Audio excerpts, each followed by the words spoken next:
Olá, meus amigos, minhas amigas, vamos para a segunda parte da aula Estatuto do BASA, né? Estatuto do Banco da Amazônia. O professor parou na parte 1 exatamente nesse slide, agora nós vamos continuar o Estatuto do BASA, né? Que eu falei para vocês que eu ia dar uma paradinha para o café, mas aí o professor tomou um cafezinho, dei uma sentada, estava meio cansado, falei, não, olha só, cansado não rende tão bem, né? Então, o que eu fiz? Eu deixei para gravar no outro dia, então estou gravando hoje essa aula para vocês. Um outro dia, estou mais descansado. Foi uma decisão super acertada porque melhora a qualidade. Então vem comigo, vamos lá, rapidamente, vamos terminar essa aula, né?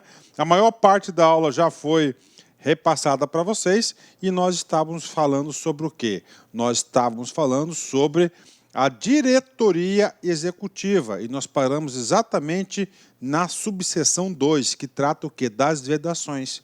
Professor, o que são vedações? São as proibições. Ou seja, claro, o cara que vai ser diretor do Banco da Amazônia, ele tem o quê? Ele tem restrições, ele não pode fazer qualquer coisa, então ele tem vedações. E essas vedações está prevista aqui no artigo 30 do Estatuto do DASA.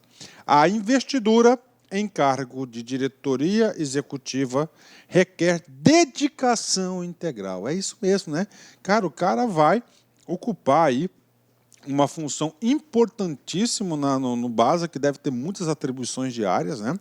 A responsabilidade do BASA é enorme, enorme.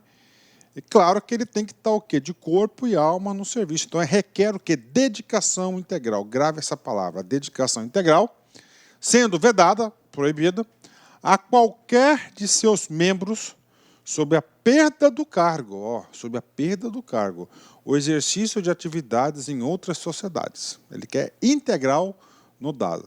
Aí tem o seguinte, né? Na legislação brasileira sempre tem uma exceção, salvo se for por designação do presidente da República. Olha aí, né? Então, aí, uma exceção aqui, e uma vedação no artigo 30, potencial questão de prova, né? Professor, por que o presidente da República? Porque o presidente da República, ele representa a União. Nós sabemos que o acionista majoritário, quem que é a União. Quem representa a União, o presidente da República. Então, o presidente da República tem essa atribuição aí de repassar qualquer outra atribuição para qualquer membro da diretoria executiva, né? Bacana? Então tá aí, artigo 30 no bolso, né? Professor, e agora, né? Então esse capítulo aqui, que é o capítulo 5, é o mais longo de todos, né? Então nós temos outras subseções que vão falar aí de assuntos, subseção 4, né? Das representações e da constituição de mandatos. 5. Das atribuições de competência da diretoria executiva. 6. Das atribuições das competências individuais dos membros da diretoria executiva e da segregação de funções, ou seja, separação de funções e do funcionamento. E aí, prof, e aí, essas subseções aqui, eu vou passar para vocês fazer uma leitura, né? Uma leitura, porque é coisa simples, não. Eu vou ler aqui, vai ficar maçante, a aula vai ficar maçante, então você tem que fazer uma leitura em casa. Inclusive o seguinte, parte 1 e parte 2, essa aula. Depois que você assistir essas duas partes, tá? Você tem a obrigação de quê que você tem a obrigação? Você tem a obrigação de fazer 2 ou 3 leituras concentradas sobre 2 ou 3 leituras concentradas do Estatuto para você fixar. Cara, é muito fácil, legislação, são 5 questões, cara, você tem que estudar, cara, 5 questões, fácil demais, cara, né? Vem comigo. Agora, professor, qual que é o órgão que nós vamos estudar? O Comitê de Auditoria, tá? Só para vocês não confundirem, dentro da estrutura do BASA, nós temos o Comitê de Auditoria e nós temos a auditoria interna, são coisas diferentes, né? 42. O Comitê de Auditoria, subordinado ao Conselho de Administração, parou, primeira informação. Então, o Comitê de Auditoria está lá, subordinado, não está escrito vinculado, subordinado ao Conselho de Administração, com as atribuições e encargos previstos na legislação, será formado por 3 membros, em sua maioria dependentes, ou seja, 2 deles serão independentes, os quais terão mandato de 3 anos, não coincidentes para cada membro, permitida uma reeleição, né? Então, professor, explica para nós esse cara aqui. Tudo bem, vamos colocar aqui, 2022, 2023, 2024. 2024, ó, 2025, 2026 e 2027, né? Então é o seguinte, o cara aqui foi nomeado A, entendeu? Em 2022, então ele tem 1, 2, 3, né? Ó, aqui, ó, ele pode ser reconduzido por mais 3 anos, né? Aqui, aliás, aqui, ó. Certo? O cara aqui B, o outro cara C. B, C, entendeu? Aí, ó. Isso que significa. Aqui, ó, é formado por A, B, C. A, B, C. A, B, C. A, B, C. A, certo? Assim que funciona, cara. Então é o seguinte, né? Então, cara, ó, é coincidente, tá? Então esse cara aqui, ó, ele foi nomeado aqui, ó, tá? Ou seja, daqui esse cara vai sair, vai entrar outro, depois esse. Qual que é a ideia? Ter continuidade da gestão, tá? Continuidade da gestão. Tá? Então isso aí é um dispositivo da continuidade da gestão. Vem comigo. Parágrafo 1º.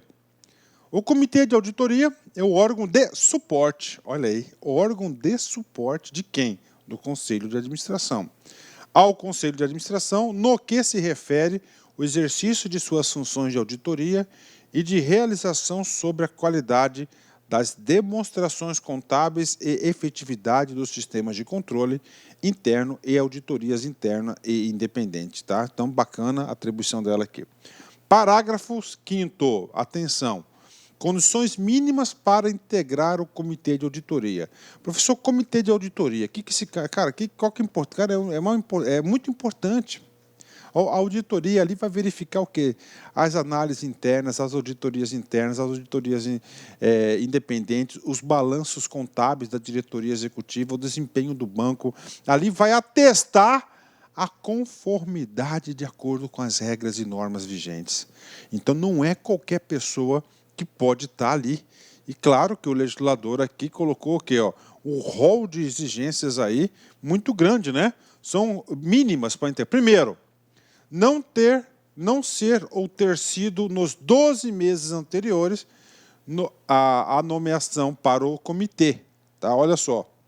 Não ser ou ter sido nos 12 meses anteriores à nomeação para o comitê. A. Diretor empregado ou membro do Conselho Fiscal do banco. Professor, eu era o quê? Eu era diretor do banco, né? 2 meses atrás. Hoje eu fui nomeado ao comitê de auditoria do mesmo banco. Não pode. Por quê? Cara, você vai auditar as suas próprias contas? Não pode. Sempre tem que ser um terceiro para auditar as contas. Porque você vai contaminar, você vai gerar um conflito aí de interesse muito grande. Então não pode, tá? Questão de concurso, hein? Responsável técnico, diretor, gerente, supervisor ou qualquer outro integrante com a função de gerência de equipe envolvida nos trabalhos de auditoria do banco. Bacana também essa restrição. 2. Não ser cônjuge ou parente consanguíneo ou afim por adoção até o 2º grau das pessoas referidas no inciso 1, né? Então não pode ter as pessoas referidas no inciso 1. Prof, por quê, cara? Nepotismo, né? Já pensou, eu sou presidente do banco, né? E a minha esposa faz parte do comitê de auditoria. Ó, conflito de interesse, nepotismo, não dá certo isso, né? Não é moral, não é ético, né? Terceiro, não receber qualquer outro tipo de remuneração da instituição que não seja aquela relativa à função de membro do comitê de auditoria. Então, ele só pode receber remuneração do trabalho do comitê de auditoria. 4. Não ser ou ter sido ocupante de cargo público efetivo, ainda que licenciado de cargo em comissão na administração pública federal direta nos 12 meses anteriores à nomeação do comitê de auditoria. E, finalmente, tá? Não se enquadrar nas vedações que tratam os incisos tal do caput do artigo 10º, ou seja, esses incisos aqui são aquelas vedações gerais e comuns para todos, né? 6º, atender os demais requisitos estabelecidos na legislação, regulamentação e no regimento interno do Comitê de Auditoria aprovado pelo Conselho de Administração. Bacana. Então, esses aqui são o quê? Os requisitos mínimos aí necessários para a nomeação, né? Os membros do Conselho de Administração poderão ocupar o cargo de Comitê de Auditoria. Olha aí, muito interessante esse dispositivo, né? O que ele está falando assim? Cara, então o cara é membro do Conselho, né? E ele pode acumular as funções de quê? Do Comitê de Auditoria. E aí, prof, vai receber 2 salários do Comitê de Auditoria do Conselho? Aí não. Sabiamente o legislador colocou ocupar cargo de Comitê de Auditoria, vírgula é tudo na nossa vida, né? Desde que optem pela remuneração de membro do referido comitê. Ou seja, cara, você é conselheiro de administração. Você pode ocupar o cargo de comitê? Pode, mas você tem que optar, né? Optar é um salário ou outro, né? Optar pela remuneração de membro do referido comitê, ou seja, você vai ter que optar pela remuneração do comitê de auditoria, acaba sendo penalizado, né? 7º, o comitê de auditoria terá autonomia operacional e dotação orçamentária. Para quê, professor? Para ter mais independência, né? Nas suas ações, é muito importante o papel da auditoria. Anual ou por projeto, dentro de limites aprovados pelo Conselho de Administração, para conduzir ou determinar a realização de consultas, avaliações e investigações dentro do escopo de suas atividades, inclusive com a contratação e utilização de especialistas independentes. Ok, então, moral da história, o Comitê de Auditoria tem autonomia operacional, então ele vai escolher os meios pelas quais irá desenvolver a sua atividade e dotação orçamentária. Para quê? Para não ficar aí à mercê das decisões políticas, né? 8. No caso de vacância do membro de comitê de auditoria, o Conselho de Administração elegerá o substituto para completar o mandato do membro anterior. Bacana, fechamos aqui. Então, comitê de auditoria, colocamos no bolso, né? Outra unidade da estrutura é o seguinte, das áreas de integridade, tá? Integridade é uma coisa, conformidade é outra coisa e gestão de riscos é outra coisa, né? Professor, gestão de riscos, né? Gente, atividade bancária, mas gestão é risco, né? Risco por quê? Porque o negócio dos bancos é dinheiro. E toda vez que o banco empresta o dinheiro para qualquer pessoa, envolve um risco. Então tem o quê? Gestão dos riscos. Então vai avaliar esses riscos aí, claro, para evitar prejuízos para a instituição. Então, gestão dos riscos aí é um setor específico. Conformidade é para verificação se todos os procedimentos e trâmites estão sendo realizados corretamente de acordo com a legislação e normas vigentes. E integridade do banco. Artigo 44. Né, vamos lá.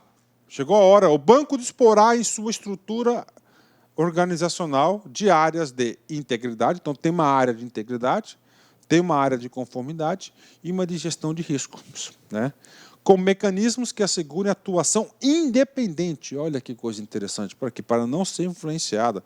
Altamente, cara, altamente profissional. Isso aqui é o quê? Governança corporativa, né? Que está, inclusive, aí nos ditames da CVM, né? Então, vamos lá. Atuação independente, que temos aqui áreas de integridade, conformidade e gestão de riscos, vinculadas diretamente ao presidente.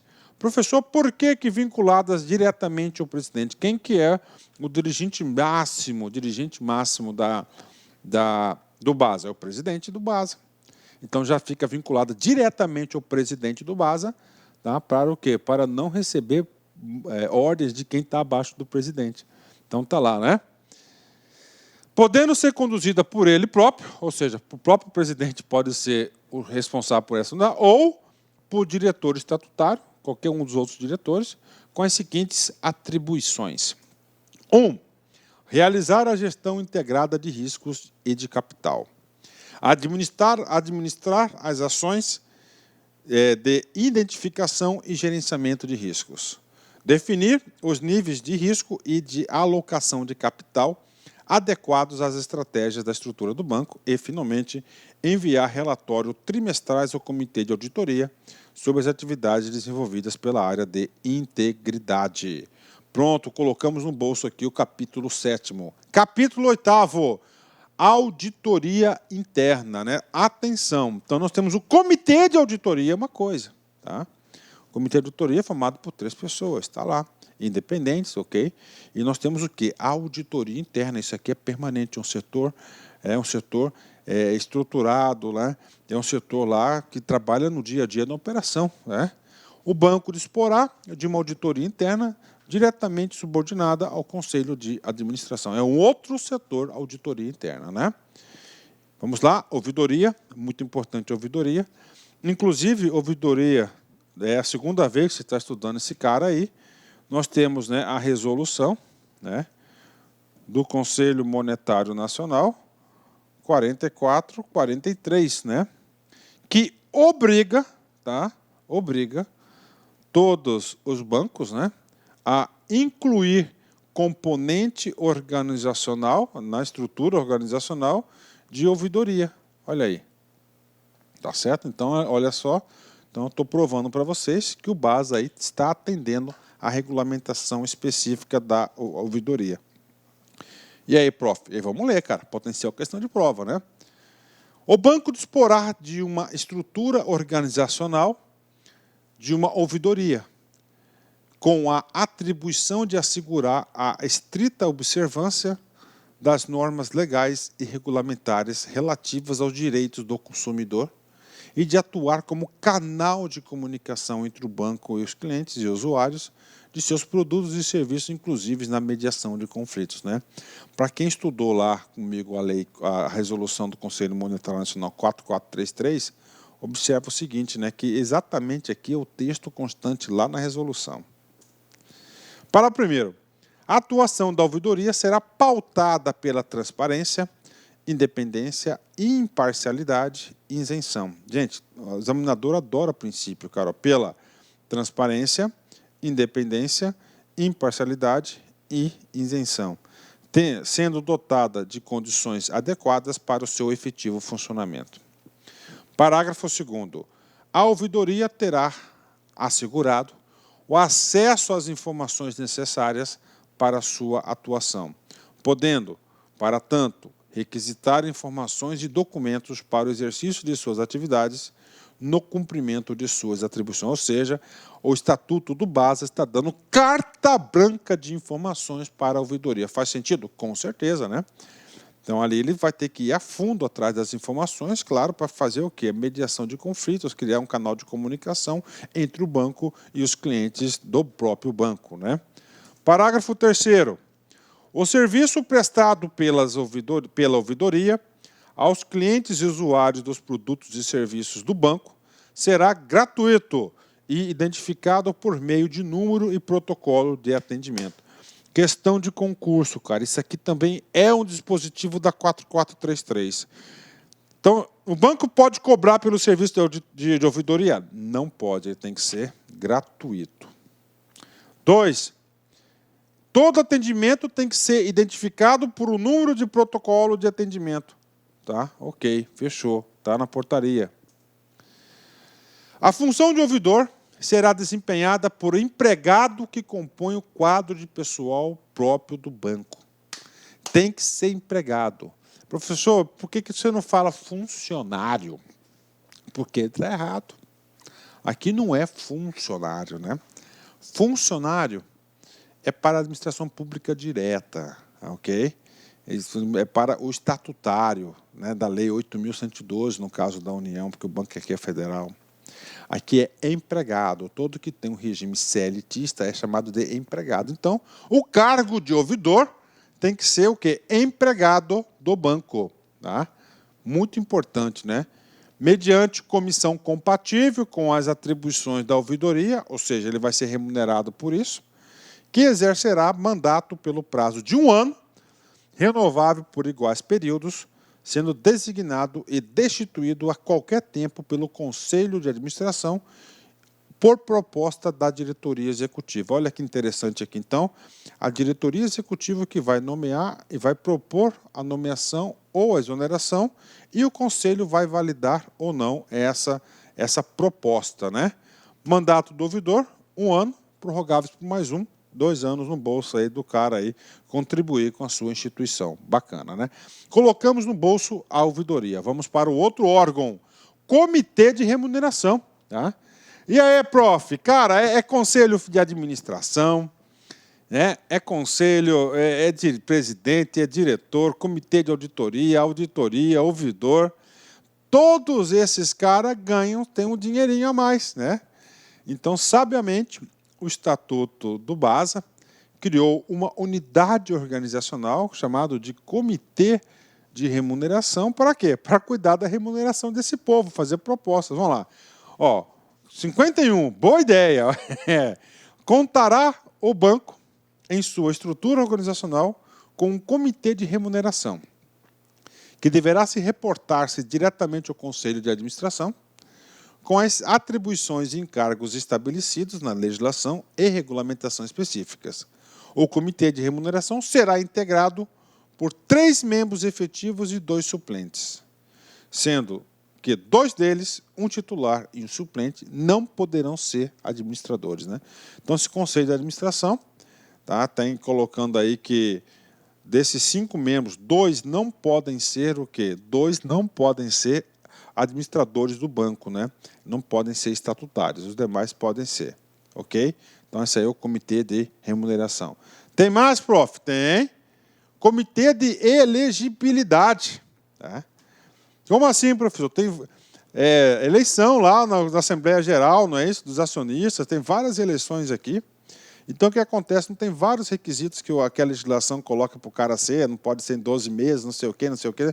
Quem que vai verificar isso? Se ele tem realmente esses requisitos aí, que está de acordo com o Estatuto. Sabiamente, o Estatuto criou uma unidade para cuidar deste assunto. E essa unidade é chamada, claro, Comitê de Elegibilidade. Contará o banco, em sua estrutura organizacional, com um comitê de elegibilidade, ele pode ler rápido, né? Senão você lê errado, constituído por 3 membros com as seguintes competências. 1.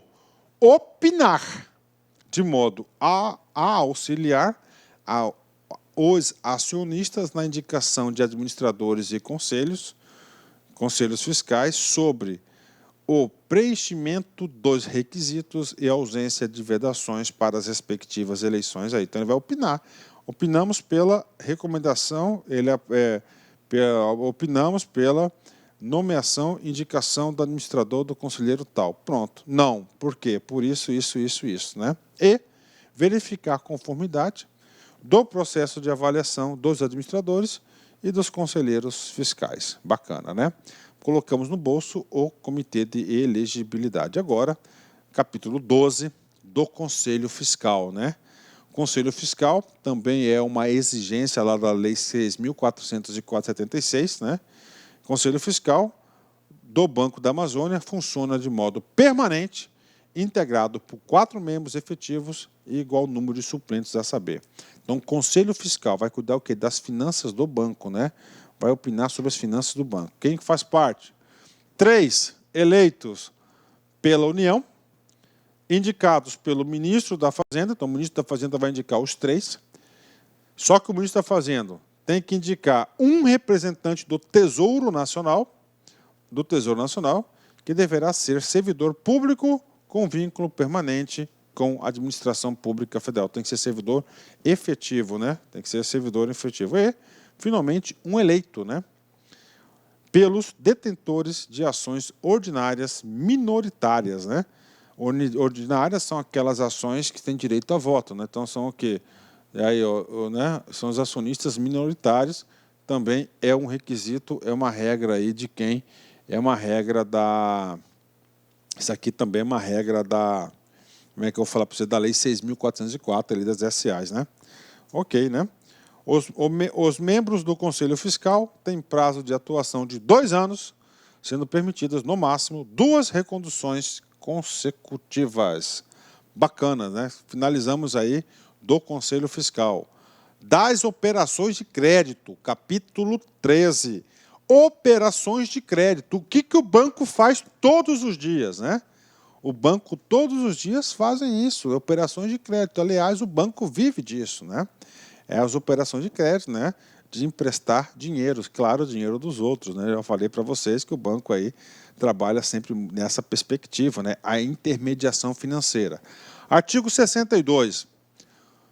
Vamos lá. O deferimento de operações pelo Banco da Amazônia é subordinado às normas específicas aprovadas pela diretoria executiva, ou seja, as operações de crédito elas vão acontecer em conformidade com as normas pedidas por quem?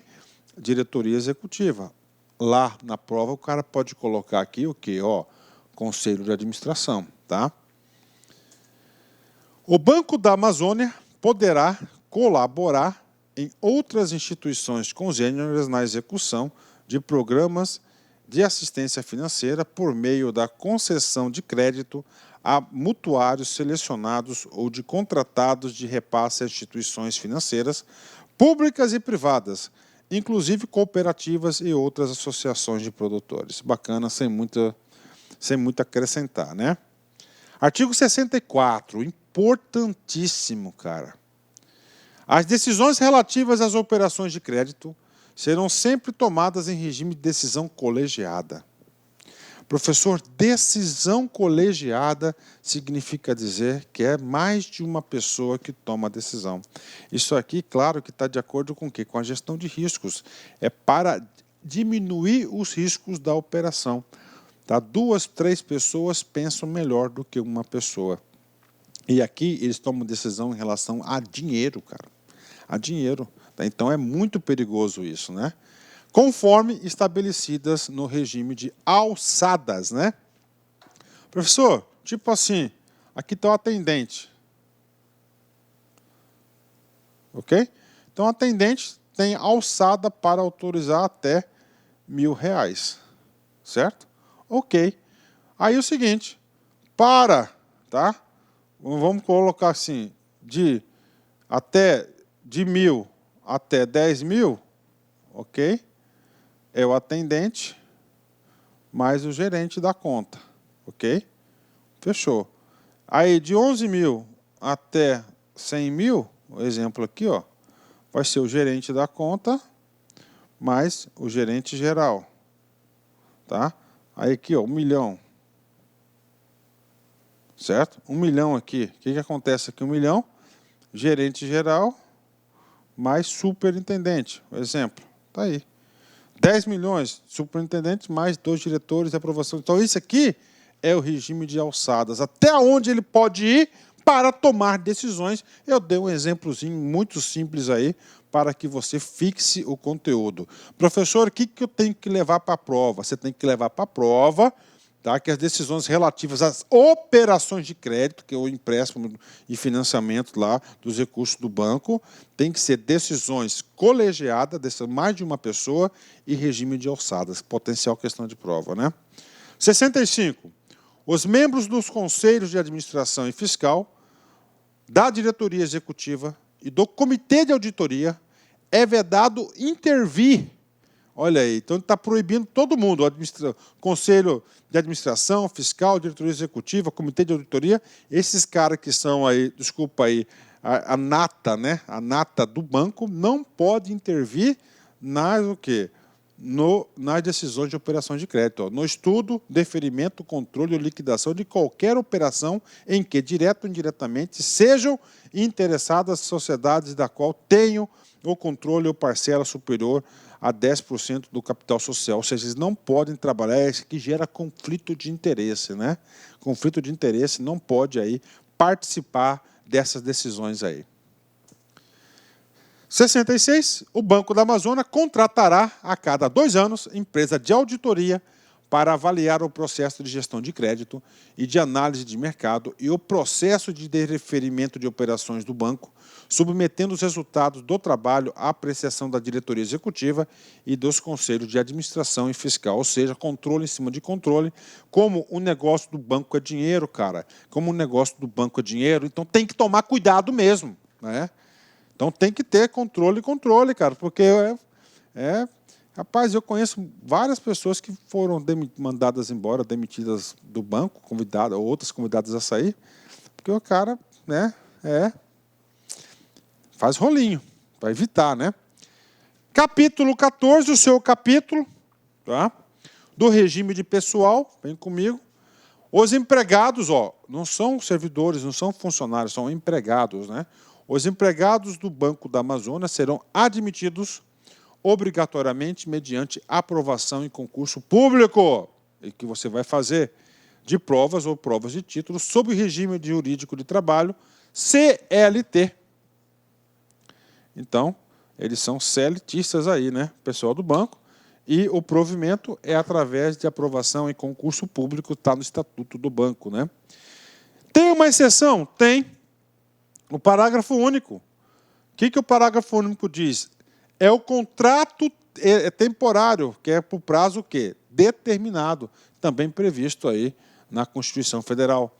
Em casos de caracterizada necessidade de serviço, é permitida por prazo determinado a solicitação de cessão de servidores públicos federais ativos e de empregados públicos ou a contratação de servidores públicos federais e empregados públicos aposentados de órgãos ou entidades públicas de determinação federal direta ou indireta que tenham um nível superior e tenham desempenho em função ou cargo de gestão para o exercício de funções comissionadas, executivas ou gerentes do primeiro nível do Banco da Amazônia, constantes no plano de cargos, carreiras e salários, limitadas a sessões e contratações de 20% do total, 20% do total das referidas funções, observadas a legislação em vigor e a norma que dispuser o Manual de Normas e Pessoal. Então está aí uma exceção, prazo determinado, tá?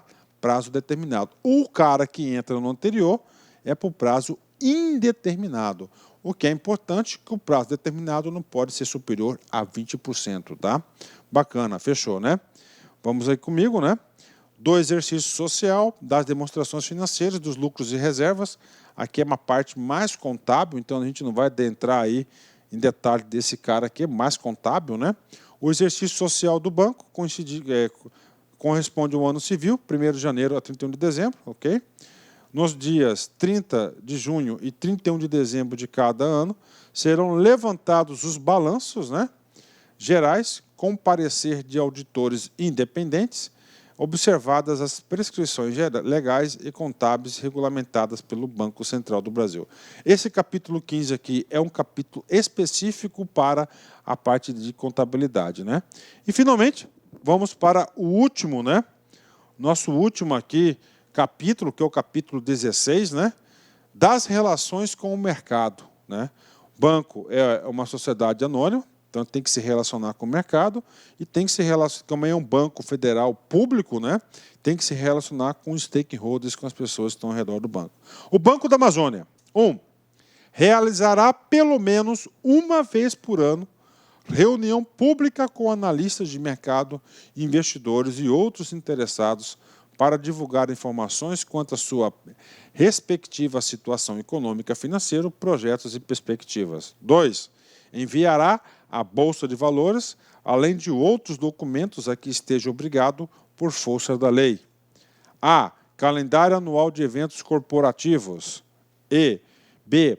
Programas de opções de aquisição de ações ou de outros títulos de emissão do Banco da Amazônia, destinados aos seus funcionários e administradores, se houver.